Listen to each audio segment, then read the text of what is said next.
The untouchable True School Sports Empire proudly presents something the boxing game's been missing. Hey, what's going on? It's your boy BT, and I came here to talk some boxing with the thousands of True School Sports subscribers. Now, I'm gonna do a video. I'm gonna tell you guys a story. I'm gonna tell you guys a bit of a story. For those of you who really follow this channel, you may remember that I did a video like this for Teofimo Lopez when I first met him, and I did a video for Josh Taylor when I first met him. But this video right here will be the story of the first time I ever met Caleb Plant. Now, I've told the story quite a few times on the live, but maybe some of you guys have heard it. So I feel like with this Canelo fight coming up, I feel like it would be a good time to tell this story. So this is the story of the first time I met Caleb Plant. Now, before we get to when I actually formally talked to Caleb Plant, we got to start a little bit before that. So the year is 2016.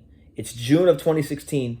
Caleb Plant is a prospect. Caleb Plant is preparing for his 13th professional fight in Hollywood, Florida, against a fighter by the name of Carlos Galvin. And I remember I went to the media workout that day. The main event on that card was Randy Bartholomew versus Mickey Bay. You had Javante Davis on the undercard, Caleb Plant on the undercard, and a couple other local South Florida fighters were on the undercard. So I remember at this particular time, I didn't really know a whole lot about Caleb Plant, and neither did much of the boxing world. And I remember you guys could see it. I saw him shadow boxing, and I just see this white boy just like being all slick, and he had like the athletic black fighter style. So I thought it was kind of interesting when I saw him shadow boxing. He's like throwing jabs and throwing behind the back punches. It was interesting. Snoop Dogg, Gangsters Parties playing in the background as he shadow boxed. You guys can see that video. It's on the channel. He was like 14-0. No, like 13. He was 13-0. No, 12-0 when I took that video. But anyway, the next day he fights Carlos Galvin in Hollywood, in my hometown, which is like, if you know your geography, Hollywood is right next to Dania Beach. So he essentially fought in Dania Beach, and he was a 6-rounder. He stopped Carlos Galvin with probably one of the greatest liver punches you're ever going to see in your life. A one-punch liver shot that knocked him out and dropped him. Picked up his 13th win. And then, I didn't talk to Caleb Plant, but he left an impression on me, and I started following his career. So then fast forward to Valentine's Day of February 2017. Valentine's Day of 2017, which is February. I went to Vegas for the first time, not to go to clubs, but to literally check out the Las Vegas boxing scene. I have been going to a lot of gyms, staying with my boy Rafael Calvo out there in Vegas. I went to Mayweather's gym. I went to Heavy Hitters boxing gym. I went to Sean Porter's gym. And I went to Johnny Toko's gym. And I went to Johnny Toko's gym quite a few times. If anybody who knows, Johnny Toko's gym is like one of the most historical gyms in all the world. Johnny Toko's gym is literally like might be the most historic boxing gym in America. It's debatable. You could actually put it in that discussion because like Sonny Liston trained there, and it just has a lot of history, right?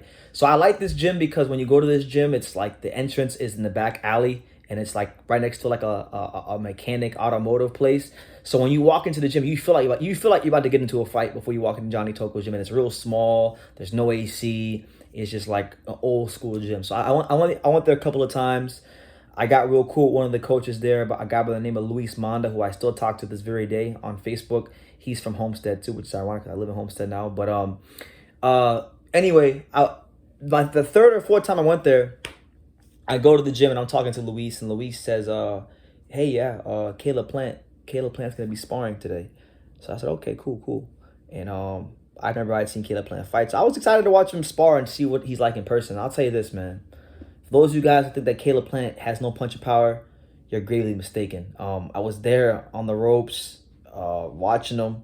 He sparred. I'll be honest, he did spar a smaller fighter when I saw him spar. He sparred a fighter by the name of Jeremy J. Flash Nichols, who I most know for that sparring session. And he fought Pistol Pete. He fought another welterweight named Pete Dobson, and it was a good fight. He lost that fight, but just a real slick southpaw, very knows what he's doing in there.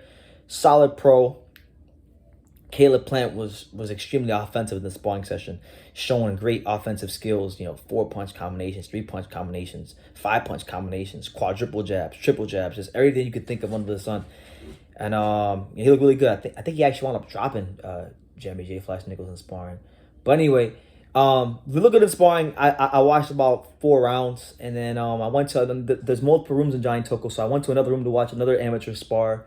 And then I came back out, and then Caleb Plant already had his headgear off, and he was getting ready to leave the gym.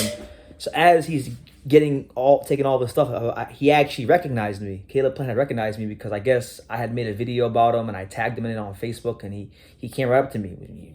It was him, his trainer Justin Gamber, and Jordan Plant, Jordan Hardy, but not Jordan Plant now. They're married. This one they had just like started dating or whatever. So he came over to me and he was like, "Hey man, thank you for that video."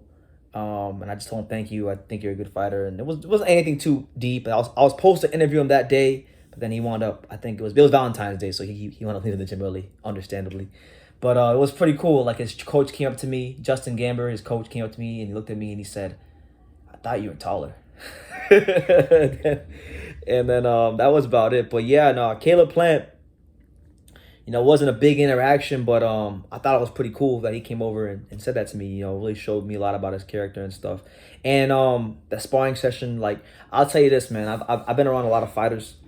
I've seen a lot of talented fighters in the gym. Like, I've seen Teofimo Lopez spar. I've seen a lot of talented fighters, Angelo Leo, you name. I've seen a lot of fighters. And Caleb Plant, I'll tell you this, when we talk about sharpness of punches, I'm talking about how quick do your punches get from point A to point B. I don't know if I've ever.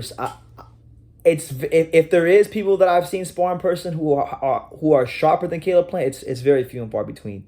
He's truly a talent, and I really think people are doing themselves a disservice by not looking more into the performances he's had in his career. That they're just becoming box rec enthusiasts. So I would encourage everybody who's watching this video.